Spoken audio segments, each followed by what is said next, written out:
महावीर भगवान की जय जय जय। श्रवण संस्कृति को नायक प्रातः स्मरणीय आचार्य भगवंत विद्यासागर जी महामुनि की जय जय जय। जय बोलिए आचार्य श्री समय सागर जी महाराज की जय जय जय। जय बोलिए गुणायतन प्रणेता शंका समाधान करता भावना योग प्रवर्तक तरुणाई के प्रखर वक्ता पूज्य मुनिवर श्री प्रमाण सागर जी महाराज की जय जय जय। मुनिवर श्री निर्वेक सागर जी संधान सागर जी महाराज की जय जय जय। मुनि संघ की जय जय जय। प्रिय बंधुओं, टीटी नगर भोपाल में स्थित आयोजित देश के सर्वाधिक लोकप्रिय कार्यक्रम शंका समाधान में यहां उपस्थित एवं देश विदेश से जुड़े हुए उन सभी श्रद्धालुओं का जो कि पारस चैनल, जनवाणी चैनल एवं प्रामाणिक ऐप के माध्यम से इस कार्यक्रम का सीधा प्रसारण देख सुन में आनंद ले रहे हैं, उन सभी का मैं सकल दिगंबर जैन समाज भोपाल की ओर से हार्दिक हार्दिक अभिनंदन करता हूं। बंधुओं, यह कार्यक्रम अपन प्रारंभ करें उसके पूर्व अपन चलते हैं सभी लोग मिलकर के पूज्य गुरुदेव के चरणों की वंदना करने के लिए और निवेदन करेंगे, भो स्वामी आपका आशीष हम सबको मिले। भो स्वामी नमोस्तु नमोस्तु नमोस्तु। बंधुओं, यह कार्यक्रम प्रारंभ हो उसके लिए मैं हमारे बीच में पूज्य मुनिवर श्री हमारे बीच में सुरेंद्र जी जैन जो कि कमेटी के कोषाध्यक्ष हैं, जिन्होंने एक वेदी और एक जिनालय में एक बड़े भगवान को विराजमान करने का भाव बनाया पूरे परिवार ने। मैं बड़े सम्मान के साथ उस परिवार को यहां पर बुला रहा हूं, आए पूज्य श्री का आशीष पाएं और कमेटी उनका हार्दिक हार्दिक अभिनंदन कर रहा है। बंधु, आप देख रहे हैं ये विशाल जिनालय लगभग बन करके तैयार है, जिसके गगनचुंबी वो 3 शिखर होंगे, जिसमें बड़े बड़े भगवान 51 इंच उतंग प्रतिमा जो होगी, जिससे विराजमान करने का सौभाग्य और वेदी को बनाने का सौभाग्य इस परिवार को मिला है। आए पूज्य श्री के चरणों में वंदन करके आशीष पाएं और अध्यक्ष जी से निवेदन करूंगा कि पूरा परिवार अभिनंदन कर रहे हैं। मैं बड़े सम्मान के साथ आवाज दे रहा हूं, हमारी आवाज पहुंच रही है। हमारे बीच में कौशलेंद्र जी, विक्रम सिंह जी, कलेक्टर भोपाल हमारे बीच में लगभग आ चुके हैं, उन्हें सम्मान के साथ मंचासीन करें अपन। और अब चलते हैं अपन पूज्य गुरुदेव के चरणों में वंदना करने के लिए। इनका अभिनंदन कर रहे हैं सकल दिगंबर जैन समाज टीटी नगर महिला मंडल से कोई भी एक महिलाएं आ जाएं। चलिए आइएगा।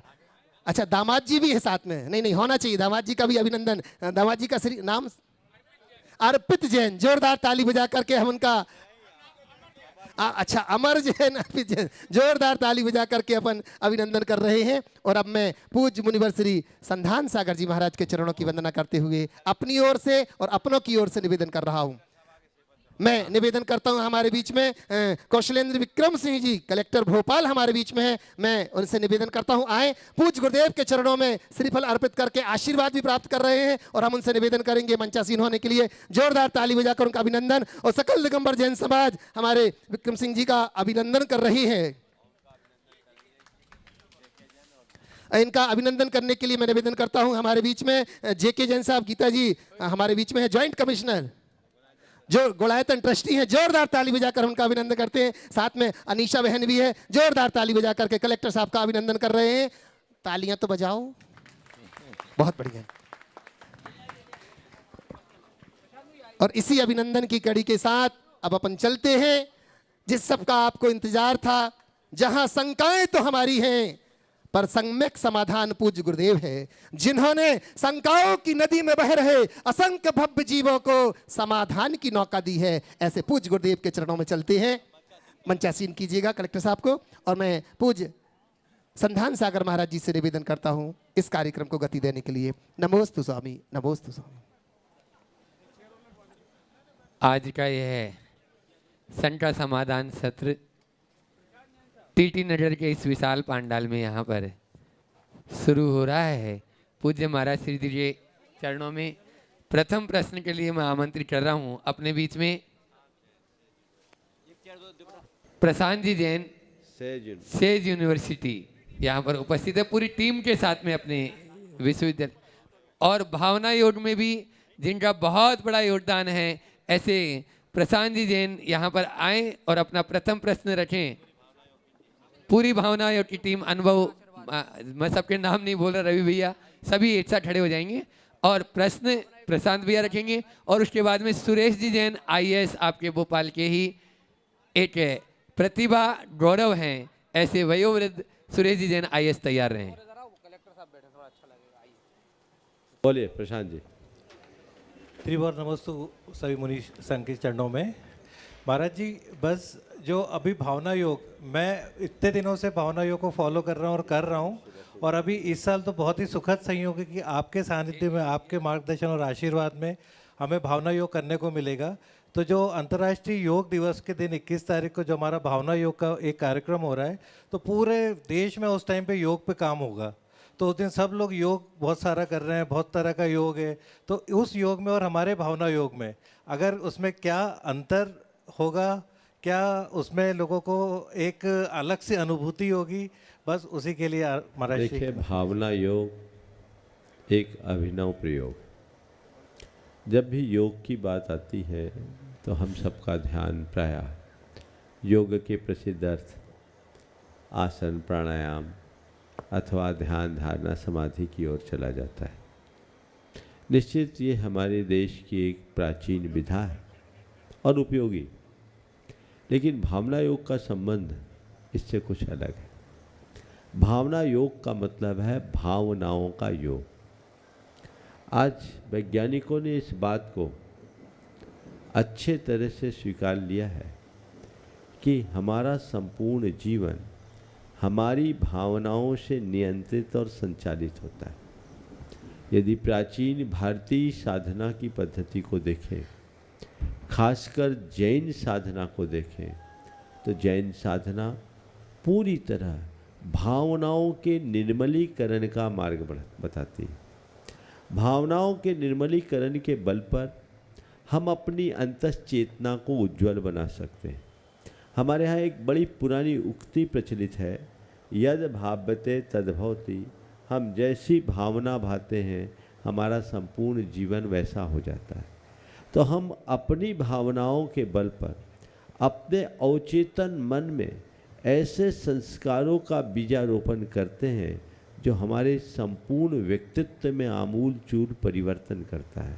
भावना योग का मूल प्रयोजन यही है, जिसके बल पर हम अपने शारीरिक, मानसिक और चैतसिक स्वास्थ्य को प्राप्त कर सकते हैं, जो हमारे फिजिकल, मेंटल और स्पिरिचुअल हेल्थ को ठीक कर सकता है। मैं ये कहूँ, इलनेस टू वेलनेस की ओर बढ़ने का सशक्त माध्यम है भावना योग। तो मैं समझता हूँ भावना योग का ये सबसे सरल स्वरूप होगा। अपनी सब प्रकार की विकृतियों और दुर्बलताओं को हम भावना योग के बल पर दूर करते हैं। पिछले 8-10 वर्षों से अनेक लोग भावना योग का अभ्यास कर रहे हैं और ये अपने जीवन में बड़ा व्यापक परिवर्तन भी महसूस कर रहे हैं। आप खुद भावना योग के अभ्यासी हैं। मेरे पिछले प्रवास में भोपाल में बहुत लोगों ने भावना योग में भाग लिया और नियमित अभ्यासी बने। उनके जीवन में बड़ा बदलाव आया। तो हम शारीरिक स्वास्थ्य, मानसिक विकृतियाँ और हमारे चैतसिक दुर्बलताओं को इसके बल पर बहुत दूर, आसानी से दूर कर सकते हैं। हम लोगों को ये प्रयास करना चाहिए। अंतर्राष्ट्रीय योग दिवस के दिन इसे इस रूप में रखने का मूलभूत प्रयोजन भी यही है, ताकि लोग भारत की इस प्राचीन विधा को जान सके और अपने जीवन को आगे बढ़ा सके। हमारी साधना का मूल लक्ष्य अपनी परम चेतना की अभिव्यक्ति, लेकिन उसके साथ साथ शारीरिक, मानसिक स्वास्थ्य भी हमें संभाल करके चलना है। तो ये तीनों चीज़ें हमारे साथ जुड़ी है। हमारे शास्त्रों के अनुसार स्वास्थ्य की परिभाषा ही यही है, केवल शरीर नहीं। स्वास्थ्य की परिभाषा करते हुए शास्त्रकारों ने कहा, सम धातु समाग्निश्च, सम धातोष समाग्निश्च, समानश्च मलक्रिया, समानः मल धातव, प्रशांत आत्मा इंद्रिय मनश्चेति स्वस्थ इति विधीयते। अर्थात जिनके दोष पात पित्त कफ समान हो, अग्नियाँ समान हो, धातु और मल की क्रिया समान हो, जिसकी आत्मा प्रशांत हो, इंद्रियां संयत हो और मन निर्मल हो, वह स्वस्थ है। और हम इसी स्वास्थ्य की उपलब्धि के लिए भावना योग को आगे बढ़ाना चाहते हैं और यही भावना भाते हैं कि सब लोग इसे समझें और इस विधा को आत्मसात करके अपने जीवन में परिवर्तन लाएं। नमोस्तु महाराज जी। नमोस्तु सुरेश जी जैन IAS, और उसके बाद में तैयार रहेंगे। पूरा इंदौर जो है पूज्य गुरुवर के चरणों के लिए तरस रहा है और इसी भावना को लेकर प्रतिदिन इंदौर से श्रावण श्रेष्ठी यहाँ पर आ रहे हैं। आज भी वहाँ के सब मंदिरों के प्रमुख यहाँ पर हैं और उसमें अशोक जी दोषी, मुकेश जी पाटोदी, दिलीप जी गोदा आदि सभी यहाँ पर हैं। एक प्रश्न वो रखेंगे। वीर कुमार जी एडवोकेट साहब भी इंदौर से पधारे हैं, तो एक प्रश्न वो लोग महाराज जी चरणों में रखेंगे। हाँ सुरेश जी बोलिए। परम पूज्य गुरुदेव, मैं एक छोटा सा प्रश्न आपके समक्ष प्रस्तुत कर रहा हूं। 21 जून को अंतर्राष्ट्रीय योग दिवस है। अभी तक हम पूरे विश्व में 8 अंतर्राष्ट्रीय योग दिवस मना चुके हैं। इसी दिन आपके द्वारा प्रस्तुत भावना योग का कार्यक्रम होगा। यह बहुत ही अच्छी बात है। हमने 5-6 साल पहले भावना योग में सहभागिता की थी और 21 तारीख को हम फिर उपस्थित रहेंगे। हमें सौभाग्य मिलेगा। 21 तारीख सबसे बड़ा दिन होता है, उत्तरी गोलार्ध का सबसे बड़ा दिन होता है। भगवान आदिनाथ पुरातन काल में इस योग के संस्थापक माने गए हैं। पातंजलि इतिहास पुरुष हुए हैं जिन्होंने योग का श्री गणेश किया है और इस योग का लाभ आज पूरी दुनिया ले रही है। गुरुदेव के द्वारा संचालित भावना योग तो हमें बुद्धि मन को पवित्र करते हुए मोक्ष के पथ पर आगे बढ़ाता है। तो जो सामान्य योग है उससे भावना योग की थोड़ी ऊंचाई अधिक है। वो हमें और आगे शारीरिक रूप से ही नहीं आत्मिक रूप से ऊंचाई पर ले जाता है। गुरुदेव यहाँ पर अजात शत्रु जी हमारे भोपाल कमिश्नर रहे हैं, वो यहाँ पधारे हुए हैं। उनकी श्रीमती जी प्रोफेसर हैं, वो भी हैं, और वो छतरपुर के कलेक्टर भी रहे हैं। गुरुदेव उन्होंने छतरपुर के कलेक्टर के पद पर रहते हुए हमारे नैनागिरी तीर्थ के विकास में बहुत बड़ा योगदान दिया है और वो आपकी सेवा में यहाँ आपके दर्शन करेंगे, आपका चरण वंदन करेंगे। इन्होंने नैनागिरी तीर्थ को अपने 2-3 साल के कार्यकाल में सबसे अधिक फंड्स दिए, जिससे हमारे तालाब का उद्धार हुआ, रोड्स का उद्धार हुआ, बस चलने लग गई। कई काम आपने कराए और हमारी पूरी पंचायत और पूरा ग्राम प्रसन्न रहा। गुरुदेव, हम लोगों ने वहाँ पर जो एक मेरा छोटा सा प्रश्न है, वहाँ पर हाँ साथ में हो जाए। हाँ आइए आइए भाई साहब, आप भी आ जाएं। हाँ यहाँ आ जाएं। हाँ वहाँ पर सतखंडागम श्रुत मंदिर की स्थापना की है और उसमें एक 75 केजी का भजन का श्रुत स्कंद विराजमान किया है। 70 केजी का जो सतखंडागम ग्रंथ है उसको पीतल के पन्नों पर, ताम्र पत्रों पर लिखा के उसमें विराजमान किया गया है। अभी श्रुत पंचमी को हाथी के ऊपर उसकी यात्रा निकाली गई थी। गुरुदेव, मेरी इच्छा है कि यदि आपकी अनुमति हो तो इस प्रकार श्रुत स्कंध और सतखंडागम ताम्र पत्र पर हर जगह विराजमान करने की कोशिश की जाए और इसमें शास्त्रीय दृष्टि से अनुरूप हो, धर्म के अनुरूप हो, तो इसका उत्तर मैं चाहूँगा। Thank you. देखिए, पहले तो मैं चाहूँगा एक बार सुरेश जी का और उनके साथ अजात शत्रु जी का जोरदार अभिनंदन आप करते हैं। आपने अभी जो बात कही वो बड़ी सार्थक बात है। श्रुत स्कंद के संरचना बड़े प्राचीन काल से की जाती रही है। ये बात अलग है कि श्रुत स्कंद की अलग से वेदियों की स्थापना की परंपरा नहीं। आपने ये जो उपक्रम किया है बहुत उत्तम है। श्रुत मंदिर की स्थापना आपने की, ये भी बहुत अच्छी है, लेकिन मुझे अपने मुख से इसके विषय में कहने में कुछ संकोच हो रहा है। संकोच इसलिए हो रहा है कि यदि मैं अभी विधान कर देता हूँ तो हर मंदिरों में अलग से श्रुत की वेदियाँ बननी शुरू हो जाएगी, जो अब तक की परंपरा में नहीं रही। यद्यपि आगम में इसका उल्लेख है, पर मेरी मान्यता ये है कि जो चीज़ अभी तक परंपरा में प्रवर्तित नहीं है उसको पुष्ट न करना ही ज़्यादा अच्छा है। श्रुतस्कंधों का अंकन पाषाण खंडों में, ताम्रपत्रों में अथवा ताड़पत्रों में अनेक स्थानों में है। भित्ति चित्र के रूप में भी अंकित है प्राचीन काल में। आप तो पुरातत्व से जुड़े हैं, लेकिन श्रुतस्कंध की वेदियाँ मेरे ख्याल से प्राचीन काल में कहीं उपलब्ध देखने को नहीं मिलती। इसलिए इस पर मंथन होना चाहिए और विचार करने के बाद ही इसका प्रवर्तन होना चाहिए।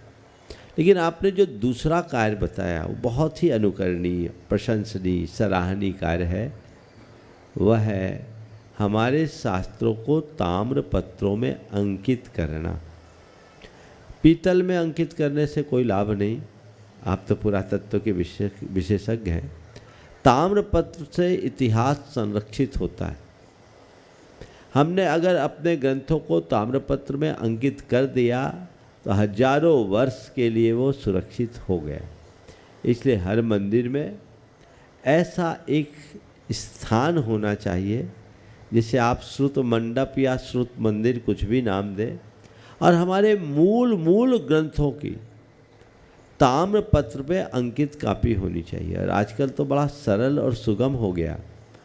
आजकल तो CNC की टेक्नोलॉजी से सबको आप कंपोज करके बहुत अच्छे से अंकित कर सकते हैं।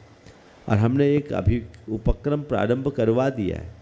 कुछ विद्वानों को हमने जिम्मा दिया है कि सभी प्रमुख ग्रंथों को आप डिजिटलाइज कीजिए, कंपोज कीजिए, उनकी टंकन की गत शुद्धि को देखिए और उसके बाद इसे राष्ट्रव्यापी तरीके से एक अभियान चलाकर हर मंदिर में एक ऐसा स्थान बनाएं जहां हमारे ये श्रुत, हमारे ये शास्त्र ताम्रपत्र में स्थायी रूप से अंकित रहे, ताकि पीढ़ियों तक वो संरक्षित हो सके। हम लोग 100 ग्रंथों का गुरुदेव कर रहे हैं। बहुत सुंदर, बहुत सराहनीय कार्य है। इसके लिए मैं आपको आशीर्वाद देता हूँ। साथ ही आपने आज़ाद शत्रु जी की जो बात कही, निश्चित ऐसे लोगों का समाज को हृदय से सत्कार करना चाहिए और हम इनका चाहेंगे कि एक बार आप लोग जोरदार अभिनंदन करें।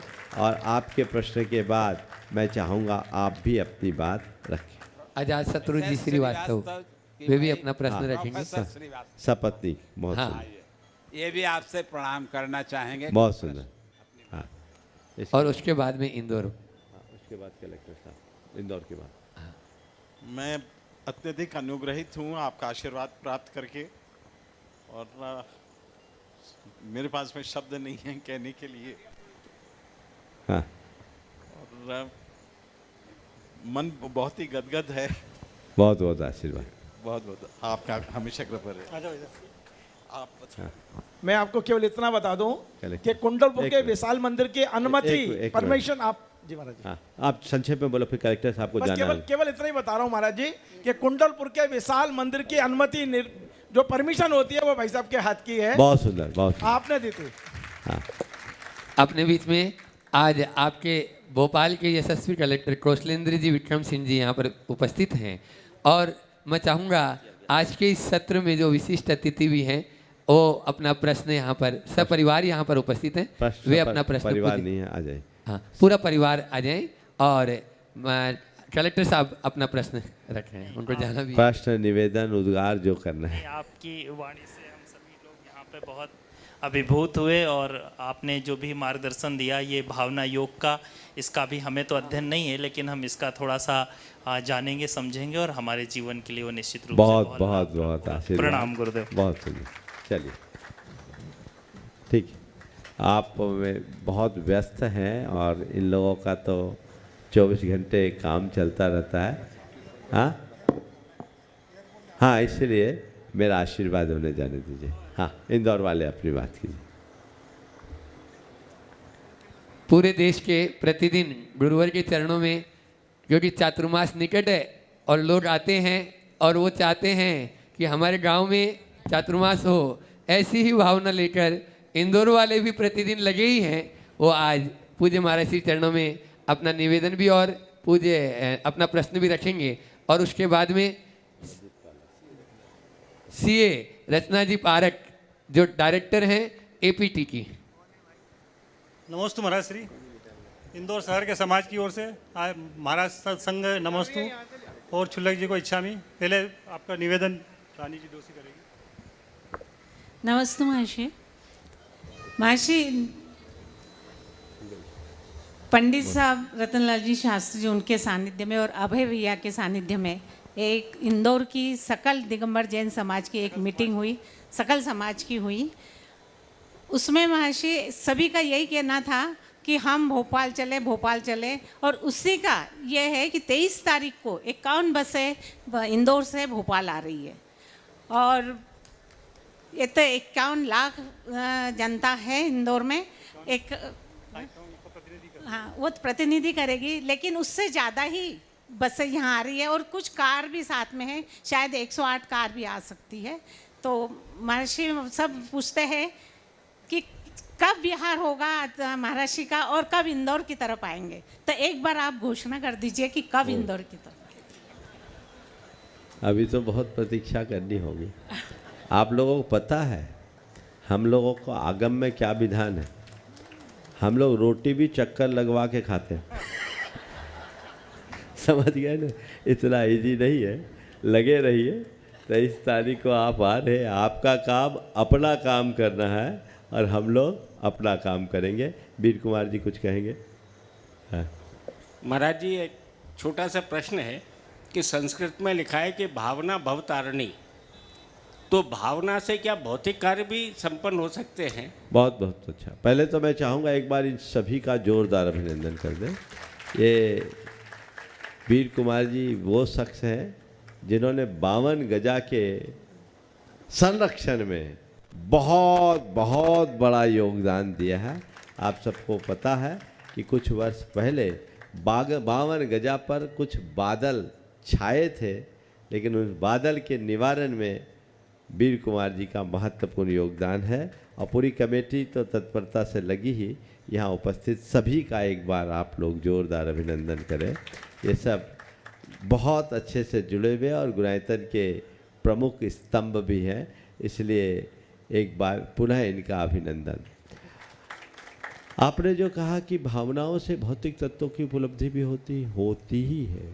यद भाव्यते तद भवति, जो चाहो सो मिलता है।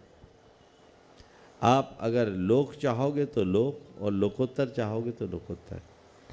पश्चिम के लोगों ने भावनाओं का उपयोग केवल भौतिक उपलब्धियों तक सीमित रखा और भारत की ये विशेषता रही कि भारत ने भावना को अपने संसार से पार उतारने के लिए उपयोग किया, आत्मा से परमात्मा बनने के लिए। ओ हाँ, रचना जी। नहीं महाराज श्री, एक छोटा संक्षेप में। हाँ, एक निवेदन छोटा सा है महाराज श्री कि स्वच्छ स्वर है, लेकिन बाहर आंतरिक स्वच्छता चाहिए। ये पहले भी हम निवेदन कर चुके हैं। अभी और आपका निवेदन हो गया, सुन लिया। हाँ, जल्दी करो जल्दी। हाँ। अभी क्या मानसून का समय आ रहा है महाराज, जैसे ही मानसून आता है तो एकदम शीतलता और सुखद का एहसास होता है। इसी तरह जो आपको स्पर्श करके हवाएं इंदौर की तरफ जा रही है, उससे भी पूरे शहर को एक शीतलता का बहुत बड़ा अनुभव हो रहा है। बस इतना कह रहा हूँ, बीच में सुन लो। हवा का दबाव मेंटेन करो, कहीं बिगड़ ना जाए। हवा का दबाव तो मेंटेन है महाराज श्री। आगे। हाँ। और एक रचना पारक प्रश्न है मेरा। हाँ। कि महाराज जी, खदान में रखे पत्थर सबको नजर आता है, लेकिन एक उसमें निहित प्रतिमा के लिए एक विशेष दृष्टि, एक विशेष नज़र रखनी पड़ती है। इसी तरह से हमारे जो गुरुओं के वचन है, प्रवचन है, शब्द है, या एक मंत्र के समान है, उसको समझने के लिए क्या विशेष दृष्टि अपनाएं कि जो हमको अति बहुत बहुत अच्छा सवाल है। खदान में रखे पत्थर को देखने के लिए विशेष दृष्टि, ऐसे ही गुरुओं के वचनों को आत्मसात करने के लिए दृष्टि नहीं, विशिष्ट भावना चाहिए। और वो भावना है श्रद्धा की। हृदय में श्रद्धा है, हर शब्द मंत्र की तरह उतरेगा। और केवल बौद्धिक स्तर पर सुनोगे तो इधर से उधर निकल जाएगा, कुछ भी नहीं होगा। बहुत बहुत नमस्कार। रचना जी पारक। नमोस्तु महाराज। और उसके बाद में तैयार रहेंगे प्रदीप जी प्रेमलता जी काला रांची, जो डुनाइतन के ट्रस्टी भी हैं। नमोस्तु महाराज जी। मैं पिछले 25 वर्ष से राष्ट्रीय स्तर पे सीए और सीए स्टूडेंट्स को और कॉमर्स के स्टूडेंट्स को ट्रेन करती रही हूँ। इस लंबे पड़ाव में मैंने ये देखा कि जो अपने जैन समाज के बच्चे हैं वो अक्सर प्रतिभावान होने के बाद भी कई बार ऐसा होता है कि बहुत लेट अपनी पढ़ाई स्टार्ट करते हैं। आपके मार्गदर्शन से मैं जुड़ना चाहती हूँ इस चीज़ से कि आप मुझे आशीर्वाद दें और वो बच्चे जो प्रतिभावान हैं मगर वो रिसोर्सफुल नहीं हैं, उनको हम बहुत छोटी उम्र से, जैसे 11वीं उम्र से लेकर इस तरह से ट्रेन करें कि वो अपने कोर्स में सक्सेसफुल हों और आपके आशीर्वाद से मैं उन्हें निःशुल्क ट्रेन कर सकूं। और ऐसे जितने भी बच्चे आप मुझ तक भेजेंगे मैं आपका आशीर्वाद समझ के और उनको ट्रेन करना चाहूँगी। बहुत बहुत अच्छा प्रस्ताव आपने प्रस्तुत किया। मैं इनके बारे में जानता हूँ। ये हमारे समाज की एक बहुत ही अच्छी प्रतिभा है और मुझे मालूम पड़ा इनके इंस्टीट्यूट में 1500 से ज़्यादा बच्चे अभी लाभान्वित हो रहे हैं। और मैं ये कहूँगा कि आपने जो भाव प्रकट किया है वो बहुत सार्थक है। हमारी समाज की बहुत सारी प्रतिभाएं हैं जो अवसर और संसाधनों के अभाव में आगे नहीं बढ़ पाती।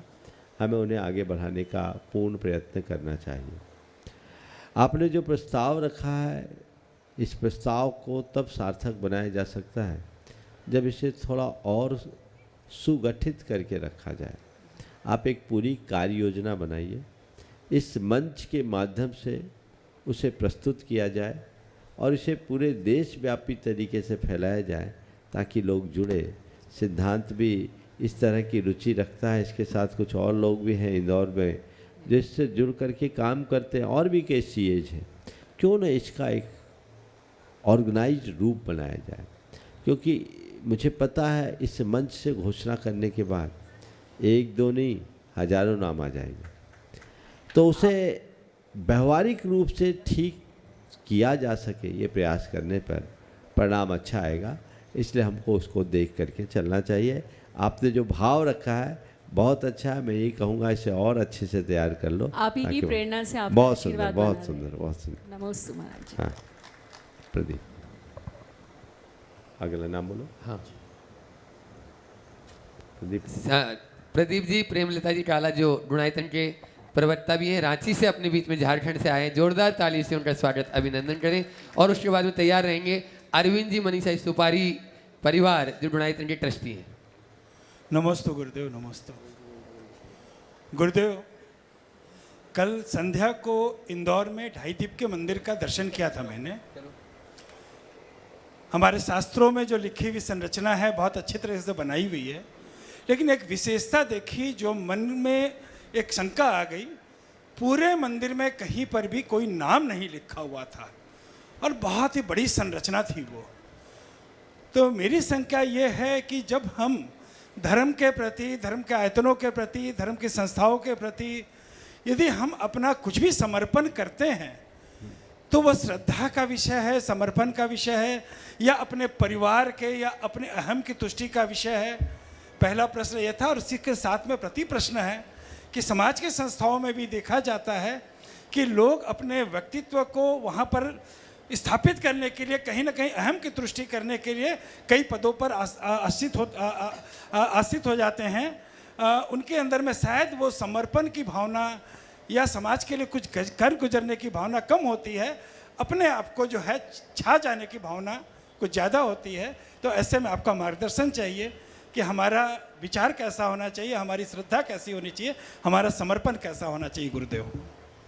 देखिए, आपने बहुत ही अच्छी बात कही। पहले तो मैं चाहूँगा एक बार प्रदीप भाई का जोरदार अभिनंदन करूँ। आप सबके लिए मैं इनके बारे में बताना चाहूँगा। ये एक बहुत बड़े व्यवसायी, फाइनेंस कंसल्टेंसी का इनका बड़ा कारोबार जमाया, लेकिन इन्होंने एक अनुकरणीय आदर्श सबके बीच उपस्थित किया। 60 साल के होते ही अपने आप को बिजनेस से रिटायर कर दिया, ऑफिस का सारा जिम्मा अपने बेटे को सौंप दिया। और कोई छोटा मोटा कारोबार नहीं। जो लोग इनसे परिचित हैं, झारखंड के लोग जानते हैं, वो इनकी प्रोफाइल को समझते हैं। Well settled business. और ये भी बड़ी अच्छी बात कि इनका बेटा 2 कदम आगे बढ़ कर के काम कर रहा है। ऐसी प्रेरणा अगर लोग ले तो अपने जीवन में बहुत बड़ा बदलाव लाया जा सकता है। मैं आप सबसे कहूँगा, कोल्लू का बैल मत बनो। अपने जीवन की जिम्मेदारी समझते हुए खुद के उत्तरदायित्व को समझे और जीवन को सही दिशा दे। इन्होंने अपने जीवन को धर्म, अध्यात्म और समाज सेवा से जोड़ा है और यही हम सबके लिए अनुकरणीय आदर्श है जो सबको अपनाना चाहिए। आजकल लोग टायर्ड हो जाते हैं पर रिटायर्ड होने का नाम नहीं लेते हैं। हमें इसे बदलना चाहिए। मैं इस बारे में कहा, इसलिए एक बार ऐसे शख्सियत का जोरदार अभिनंदन होना चाहिए। आपने जो बात कही कि मंदिरों में नाम नहीं होना ठीक है या नहीं, मंदिरों में नाम होना सबको खटकता है, नाम तो नहीं होना चाहिए। हम भगवान के दर्शन करने के लिए गए, उसमें नाम की क्या ज़रूरत। अब भगवान के लिए हमने अर्पित कर दिया तो उसमें अपना नाम क्या, भगवान के आगे अपना नाम क्या है। हम भगवान का नाम ले तो हमारा उद्धार है। जिनका नाम हम 24 घंटा लेते हैं उनके आगे हम अपना नाम जोड़े, ये बात थोड़ी सी पचती सी नहीं है। इसलिए उत्तम तो यही है कि हम भगवान को देने वाले होते कौन हैं। जो कुछ हमारे पास है वह उन्हीं की कृपा का, प्रसाद का तो फल है, उनको ही हम क्या दें।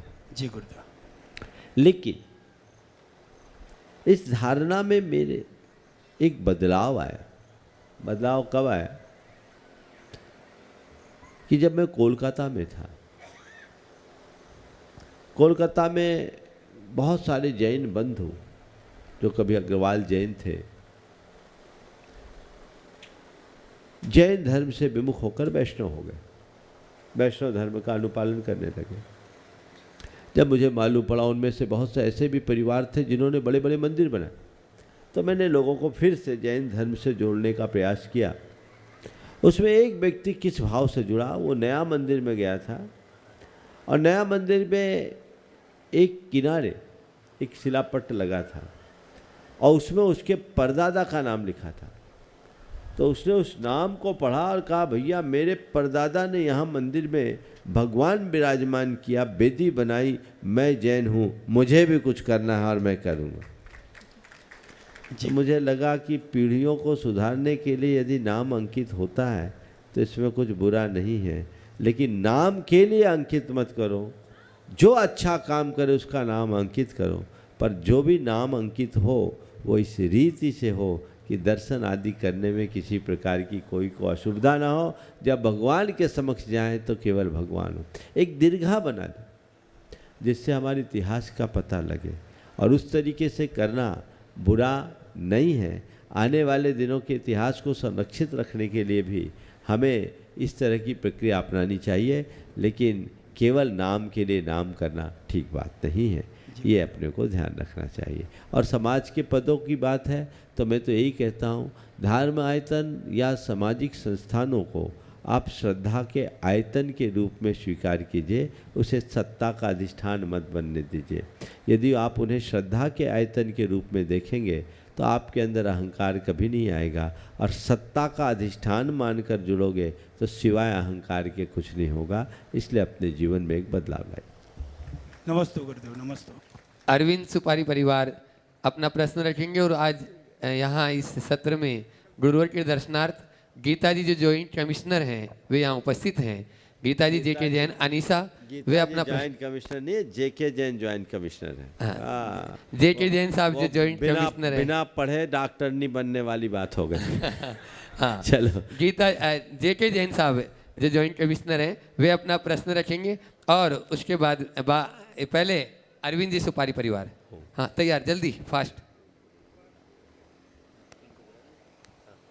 परम पूज्य महाराज जी के चरणों में, पूरे संघ के चरणों में सुपारी परिवार का त्रिवार नमोस्तु। महाराज श्री, हम लोग भावना योग की तैयारी में लगे हुए हैं। पूरा देश भावना योग के कार्यक्रम को देखना चाहता है, उसमें सम्मिलित होना चाहता है। वो भोपाल के सारे लोगों का ये सौभाग्य कि वे इस कार्यक्रम में पूरे परिवार के साथ में सम्मिलित हों। लेकिन एक समस्या कई लोगों से सुनने को मिली, क्योंकि आज भी CBSE स्कूल खुल चुके हैं, कई विद्यालय खुल चुके हैं और लगभग बच्चों को स्कूल भेजने का समय 6, साढ़े 6, 7 बजे का ही रहता है। ऐसे समय में कई अभिभावकों को, पेरेंट्स को ये दिक्कत जा रही है कि हम लोग चाहते तो हैं कि हम भावना योग में जाएं, लेकिन हमारी परिस्थिति ऐसी है कि हमें बच्चों को स्कूल भेजना पड़ेगा। तो कृपया महाराज जी कोई मार्गदर्शन दें जिसमें हो सके। देखिए, पहले तो मैं चाहूँगा कि जितने लोग इस अभियान में लगे, एक बार आप सब उन सब का उत्साहवर्धन कर दीजिए। और जो बात आपने रखी भावना योग की, निश्चित सभी का रुझान है और भावना योग में यहाँ रहने वाले तो भाग ले ही, दूर बैठे लोग भी इसमें भाग लेंगे। और ये सूचना सब तक पहुँच जानी चाहिए कि यहाँ की समिति ने पारस चैनल के माध्यम से पूरे विश्व में भावना योग का सीधा प्रसारण करने की व्यवस्था बनाई है। तो जो यहाँ प्रत्यक्ष नहीं आ पाते वो वहाँ लाभ ले सकते, पर ये व्यवस्था भोपाल से बाहर वालों के लिए है। भोपाल वाले तो प्रत्यक्ष आए, क्योंकि जब झरना सामने हो तो सप्लाई का पानी पीना ठीक नहीं है। सप्लाई का पानी तो उन्हें पीना चाहिए जो झरने के पास तक नहीं पहुंच पा रहे हैं, इसलिए सब लाभ लेंगे। आपने जो बात कही विद्यालयों के खुलने की, शायद आज से ही विद्यालय खुले हैं, कोई बड़ी बात नहीं है। 18 तारीख, 19, 20, 21 एक दिन यदि बच्चे नहीं जाए तो कोई फर्क नहीं पड़ेगा, लेकिन अगर आप आओ और अपने साथ अपने बच्चों को भी लाओ तो उनके जीवन में बहुत बड़ा बदलाव होगा। और मैं तो ये कहता हूँ आयोजकों से, थोड़ा प्रयास और करो कि विद्यालयों में भी संपर्क करो, विद्यालय के बच्चे सहित विद्यालय का पूरा प्रशासन आ जाए, प्रबंधन आ जाए और वो भी भावना योग में सम्मिलित हो तो बहुत बड़ा परिवर्तन होगा। महाराज श्री ने कहा है कि कुछ जानकारी मुझे दे रहे हैं कि कुछ विद्यालयों के बच्चे भी आ रहे हैं और स्टेडियम इतना बड़ा है कि कुछ कहने की ज़रूरत नहीं है। जितने आएंगे सब समा जाएंगे, लेकिन मैं यही कहूँगा उस थोड़े से मोह में एक दिन के बच्चे की कोई अभी शुरुआत में कुछ होता नहीं और बच्चे रिकवर करते हैं। बच्चों को ऐसे मौके का अवसर मिलना चाहिए लाभ उठाने का। आप उन्हें प्रेरित कीजिए, बच्चे आए और लाभान्वित हो। नमोस्तु महाराज जी, नमोस्तु महाराज। गीता JK जैन साहब का पूरा परिवार और उसके बाद में तैयार रहेंगे अजात शत्रु जी, जो अभी आपको आपने देखा कितनी विनम्रता से प्रस्तुत आए, बहुत जो है ऊंचे पद पर आसीन हैं, पूर्व कलेक्टर छतरपुर रहे। उनके साथ में डॉक्टर सोनल जी मेहता भी यहाँ पर उपस्थित हुई हैं, वे अपना प्रश्न रखेंगे। महाराज जी के चरणों में सादर नमोस्तु। महाराज जी, मेरा प्रश्न ये है कि जब हम इस बात पे इतना यकीन करते हैं कि अगर हम 100 नंबर डायल करेंगे तो पुलिस आएगी, 108 पे डायल करेंगे तो एम्बुलेंस आ जाएगी, तो जब हमारे ऋषि मुनि इतने सालों से ये बात कह गए हैं कि सच्चे मन से 108 मनके की माला का जाप करो तो साक्षात जिनेंद्र भगवान के चरणों में स्थान मिलेगा, तो ये बात पे लोग यकीन क्यों नहीं कर पाते हैं? क्यों उसी माला का जाप करते समय हमें इतनी बातें तो याद आती हैं लेकिन संतों की वाणी हम भूल जाते हैं? बहुत अच्छी बात है। 100 और 108 डायल करते समय आती हुई पुलिस और एम्बुलेंस दिख जाती, पर 108 जपते समय भगवान नहीं दिखते ना, इसलिए यकीन नहीं होता। जो भगवान को देखकर 108 जपेगा उसे भगवान पर यकीन के लिए कुछ कहना नहीं पड़ेगा, भगवान की छाया उस पर पड़ेगी। हम उतनी तन्मयता और एकाग्रता अपने हृदय में कहाँ रख पाते? जब तक हम अपने हृदय में पूर्ण तन्मयता और एकाग्रता घटित न करें तब तक ऐसा नहीं हो सकता। तो इन सब के लिए श्रद्धा चाहिए, प्रगाढ़ श्रद्धा। हम रूटीन की तरह जाप करते हैं, हम अपने सारे धार्मिक अनुष्ठान को एक रूटीन बनाकर बैठ जाते हैं। हम इन्हें रूटीन की तरह न करें, इन्हें जीवन का रूटीन बदलने का आधार बनाएं तो जीवन में उपलब्धि हो। डॉक्टर सोनल जी मेहता और उसके बाद में तैयार रहेंगे अखिल भारतीय महिला परिषद से जो TT नगर यहाँ से है। 4-5 प्रश्न आए, उसमें से रानी जैन प्रश्न करेंगी अपना। नमोस्तु गुरुवर, नमोस्तु मुनि संघ, श्रावक संघ को वंदन। गुरुवर कहते हैं कि भावे भावना भाविये, भावे केवल ज्ञान। मेरी जिज्ञासा ये है कि क्या इस एक जन्म में गृहस्थ आश्रम में रहते हुए इस नश्वर शरीर के साथ उस रास्ते पर आगे बढ़ना संभव है? देखिए, अगर हमने रास्ता पकड़ा है तो कुछ तो आगे बढ़ेंगे। जो चलता है वो पहुंचता है। हम मंजिल तक ना पहुंच पाए कोई बात नहीं, मंजिल के निकट तो पहुंचे। हमसे किसी ने एक बार सवाल किया कि महाराज श्री आज मोक्ष है क्या? मैंने कहा नहीं है। तो आप मुनि क्यों बने? जब मोक्ष है ही नहीं तो मुनि क्यों बने? मैंने कहा मैं मोक्ष पाने के लिए मुनि बना ही नहीं, मैं मोक्ष पाने के लिए मुनि बना ही नहीं। उन्हें बड़ा आश्चर्य हुआ कि महाराज क्या बोल रहे हैं, आप मोक्ष पाने के लिए मुनि नहीं बने? बोले नहीं, मैं मोक्ष पाने के लिए मुनि नहीं बना। तो काहे को मुनि बने? मैंने कहा मैं मोक्ष मार्ग पाने के लिए मुनि बना हूँ। आज मोक्ष हो या ना हो मुझे उसकी कोई चिंता नहीं, पर मैंने मोक्ष मार्ग को पकड़ा है तो आज नहीं कल पहुँच ही जाऊँगा। और मैं एक बात कहता हूँ, आपके मार्ग में और मोक्ष मार्ग में ज़्यादा अंतर नहीं। आपका मार्ग सड़क का मार्ग है जिसमें बड़े मोड़ और घुमाव है, भटकाव है, और हमारा मार्ग रेलवे का ट्रैक है। एक बार गाड़ी पकड़ ली, लेट भले हो पहुंचेगी जरूर। समझ गए? तो हम तो उस ट्रैक को पकड़ ले, जब पहुंचे, लेट हो जाए चलेगा, लेकिन पहुंचेंगे कहाँ? जहाँ ठिकाना है। बस ये श्रद्धान रखें। अखिल भारतीय महिला परिषद टीटी नगर है, रानी जैन प्रश्न कर रही है, और उसके बाद में अध्यक्ष यहाँ की टीटी नगर के अमरजी जैन अपना प्रश्न रखें।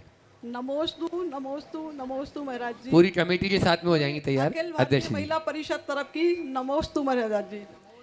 छोटी सी है जिंदगी, हर बात में खुश रहना है, वहाँ से आए हैं वापस वही जाना है। क्या तेरा है क्या मेरा है, सब यही रह जाना है। सबको सब पता है लेकिन कोई भी नहीं जानता है, शंका का समाधान कीजिए महाराज बस जी। क्या बताए, सबको पता है, कोई जानता नहीं, क्योंकि सब दुर्योधन की संतान बने।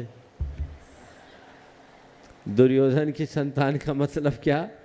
जानामि धर्मम न च में प्रवृत्ति और जानामि अधर्मम न च में निर्वृत्ति। मैं धर्म और उसके फल को जानता हूँ पर उसमें प्रवृत्त नहीं होता, और अधर्म और उसके परिणाम को भी जानता हूँ, उससे निर्वृत्त नहीं होता। तो उसके लिए क्या करूँ? मैं यही कहूँगा, दुर्योधन की संतान बनने की जगह युधिष्ठिर की संतान बनो तो जीवन तरे। अमरजी जैन अध्यक्ष अपनी पूरी कमेटी के साथ में प्रश्न रखें, और उसके बाद में गुणायतन के कार्याध्यक्ष अपने बीच में यहाँ पर उपस्थित हैं। NC जैन साहब तैयार रहेंगे। ठाकुर जी के चरणों में, सत्संग चरणों में हमारी पूरी कमेटी की ओर से बंदन बंदन बंदन। भगवान क्षमा चाहते हैं, हम लोग पूरी कमेटी आपको ठाकुर जी के नाम से संबोधित, क्योंकि भगवान श्री कृष्ण को इसी नाम से पुकारा गया है, तो हम लोग भी पार इसी ये आधार पर करना चाहते हैं। आपके मार्गदर्शन में हमने मंदिर का निर्माण, एक भी ईंट जो लगी है यहाँ पर वो आपके ही मार्गदर्शन में लगी है, और जो कुछ भी है वो समाज के सामने और आपके समक्ष है। भगवान हम ऐसा कौन सा काम करें आपके मार्गदर्शन में कि समाज का हर छोटे छोटा व्यक्ति जुड़ जाए। दूसरा महाराज बार बार एक प्रश्न मेरे मन में आता है कि लोग सक्षम हैं, दे सकते हैं, लेकिन पता नहीं कई बार वो निर्णय शायद समय पे नहीं ले पाते हैं, ऐसा हमें लगता है। तो प्रतिमा विराजमान करने का क्या फल है इसकी? देखिए, एक बात तो इस कमेटी के लिए जोरदार करतल ध्वनि कर दीजिए कि ये पूरी कमेटी पिछले 5-6 वर्षों से निरंतर संपर्क में है, और ये लोग छोटा छोटा सा भी कोई प्रसंग हो तो मेरे परामर्श के बिना आगे नहीं बढ़ते हैं, और ऐसा डिवोशन बहुत कम लोगों में देखने को मिलता है। इनकी सराहना जरूर करनी चाहिए। जहाँ तक इस मंदिर का सवाल है, मैं आप सबसे ये कहूँगा, यहाँ केवल मंदिर नहीं बन रहा है, इतिहास की संरचना हो रही। आज मंदिर बन रहा है, वे लोग लाभान्वित होंगे जिनका सौभाग्य जगेगा। बहुत सारे लोग हो भी गए, कल तक सब घोषणाएं हो जाएगी। कुछ लोगों ने अपने नाम सार्वजनिक करने से मना भी किया, थोड़े लोग बचे, लेकिन जो इसमें अपनी सहभागिता दे रहे हैं, कल भगवान विराजमान हो जाएंगे। उसके बाद कल कोई कहे कि हमें यहाँ भगवान विराजमान करना है, हमें यहाँ बेदी बनवाना है, हमें यहाँ शिखर बनवाना है, मौका नहीं मिलने वाला। ये पूरे भोपाल शहर का हृदय स्थल है। स्मार्ट सिटी का सेंटर है। ऐसे जगह ये भव्य जिन मंदिर की संरचना हो रही है और जिसका शिखर पूर्ण पाषाण का है जो 1000 साल तक चलेगा। बाहरी संरचनाएं भले आपने अपनी सुविधा की दृष्टि से दूसरी तकनीक से बनाया, लेकिन ये हमारी एक बहुत बड़ी संरचना है। ऐसे मौके पर जिसको जो बने सहयोग करना चाहिए। सबसे पहले तो मैं उन परिवारों के पुण्य की सराहना करूंगा जिन्होंने आगे आकर अपना बड़ा योगदान इसमें समर्पित किया। मैं सभी से कहूँगा, ऐसे मौके बार बार नहीं मिलते। भाव जगाओ। हम तो उन पुरखों को याद करते हैं जिन्होंने साधनहीन होने के बाद भी बड़े बड़े जिनालयों का अकेले अपने द्रव्य से निर्माण किया। सेठ साहूकारों ने जिन मंदिर बनाया सो बनाया। हम तो उस परंपरा में पले बड़े लोग हैं जहाँ चक्की पीस पीस कर अपना गुजर बसर करने वाली पीसनहारी ने मंदिर बनाया। हम उस आदर्श में, हम उस परंपरा में जन्म लेने और जीने वाले लोग हैं जहाँ खुद रूखी रोटी खाकर भगवान के आगे घी की जोत जलाई जाती है। बारिश हो रही है, लोग आगे आ जाएं ताकि पीछे वालों को सहूलियत हो जाए। जल्दी से आ जाएं। मैं 10-15 सेकेंड के लिए रुकता हूँ। आगे आ जाइए, जल्दी आ जाइए।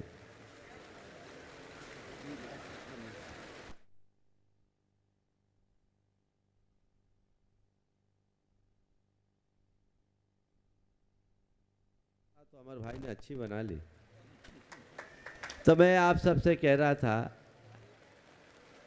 कि ये तो इतिहास की रचना है। तुमने अपने जीवन में जो धन कमाया जोड़ा वो यहीं रह जाएगा, लेकिन अच्छे कार्य में लगा वो जीवन को अमर बना देगा। जब मैं जबलपुर मड़िया जी के दर्शन कर रहा था, पहाड़ी पर था, मुझे कुछ दूरी पर एक खंडहर दिखाई पड़ा। मेरी जब नज़र उधर गई तो लोगों ने कहा, मैंने पूछा ये क्या है? बोले महाराज जी कभी ये रानी दुर्गावती का महल हुआ करता था। तभी एक दूसरे भाई ने कहा महाराज दुर्गावती और पीसनहारी दोनों समकालीन थी। मेरे मुख से निकला वैभव का महल खंडहर बन गया और भक्ति की मड़िया ने सुरम तीर्थ का रूप ले लिया। वैभव का महल खंडहर बन गया और भक्ति की मड़िया ने सुरम तीर्थ का रूप ले लिया। तुम्हारा जो वैभव है वो विनष्ट हो जाएगा और जो भक्ति और श्रद्धा है वो तुम्हें अमर बना देगी। इसलिए जिनके पास सामर्थ्य है उन्हें अपने भाव जगाकर जहाँ भी मौका मिले लाभ लेना चाहिए। मेरे द्रव्य का कैसे सदुपयोग हो ये प्रयास सबको शक्ति भर करते रहना चाहिए। उन लोगों को याद करो जो अपने अपने द्रव्य से अपने पेट को काट कर ऐसा करते थे। कमाई कम थी फिर भी अच्छे काम में लगाते थे। पुराने समय में लोग सेविंग करते थे और कहाँ लगाते थे? परमार्थ में। आज कमाते हैं और क्या करते हैं? उड़ाते हैं। उड़ाइए मत, अच्छे काम में अपना द्रव्य लगाइए जिससे अपना द्रव्य सार्थक हो, जीवन सार्थक हो। तो यहाँ मंदिर, वेदी, भगवान, शिखर सबकी संरचना है। अगर किसी का ऐसा मनोभाव है तो ऐसा करे कि एक पोर्शन पूरा ले ले, तो ये मान के चलना भोपाल जैसे महानगर के हृदय स्थल में एक संपूर्ण जिनालय के निर्माण का सौभाग्य तुम्हें प्राप्त हो जाएगा, नींव से शिखर तक। ये कोई साधारण योग नहीं है। पैसा तो रोज कमाओगे और गंवा के चले जाओगे, लेकिन ऐसे कार्य में जो तुम्हारा द्रव्य लगेगा वो तुम्हारे जीवन को सार्थकता प्रदान करेगा। इसलिए उसमें सभी को उत्साहित होना चाहिए। बहुत सारे लोग उत्साहित हैं। अभी शिखर 3 बाकी है और वेदियाँ 1-2 बाकी हैं, वो अभी हो सकती है, गुंजाइश है। भगवान भी कुछ बाकी हैं। मुझे लगता है कल तक सब आ जाएंगे। ये लोग मेहनत कर रहे हैं, आप लोगों से संपर्क भी कर रहे हैं, लेकिन ये कार्य होना है। मंदिर तो बनना ही है, जिसका लग गया वही पाएगा। आपने पूछा आम जन कैसे सहयोग दे। हम तो बोलते हैं बड़े बड़े शिलाखंड को रखने वाले बानरों के साथ गिलहरियों को भी याद रखना चाहिए। वो अपना योगदान दे जो जिससे बन सकता है। इसे कई रूप में जोड़ सकते हैं। इस मंदिर के निर्माण के लिए जो अपना सहयोग बना दे उसे आप मंदिर का निर्माण मित्र बना दे, निर्माण सारथी बना दे, सूत्रधार बना दे, जैसे ये लोग गुनायतन के बनाते हैं, स्तंभ बना दे, उसकी एक राशियाँ निश्चित कर दे, लोग जुड़े। हर व्यक्ति का योगदान होना चाहिए, जो समर्थ है उन्हें सहयोग देना चाहिए, तभी ये फलीभूत होगा और जीवन सफल होगा। नमस्ते। गुणायतन के कार्याध्यक्ष NC जैन साहब, और उसके बाद में तैयार रहेंगी भोपाल संगिनी फोरम, महिला संगठन है वो पूरे एक साथ।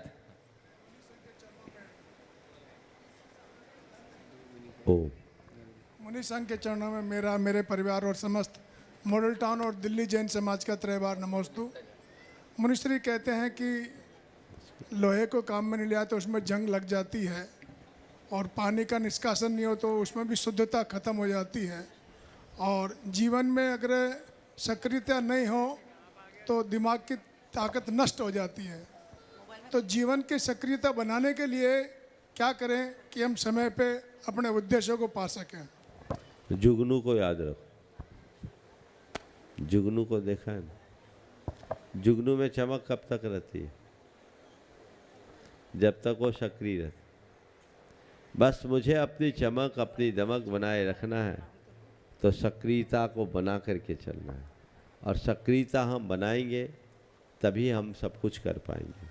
कर्मठ बने तब हम अपने जीवन को आगे बढ़ा पाएंगे। नमस्ते। ओ जल्दी। भोपाल संगिनी फोरम, और उसके बाद में तैयार रहेंगी कुमुदनी बरिया, जो गुणायतन के ट्रस्टी भी हैं। आखिरी। हाँ। संगनी ग्रुप भोपाल की तरफ से त्रैबार नमोस्तु नमोस्तु नमोस्तु। महाराज श्री, हम लोग का प्रश्न है कि हम सुबह से निकला हुआ आदमी शाम को यदि घर वापस ना आए, और अकाल मृत्यु से हम सभी लोग कैसे बचें, क्योंकि ये आजकल बहुत बड़ी दुविधा है, बड़ी ऐसी गतिविधियां हो रही हैं, सुबह जाने से पहले ये सोचना पड़ता है कि हम शाम को घर वापस आएंगे कि नहीं।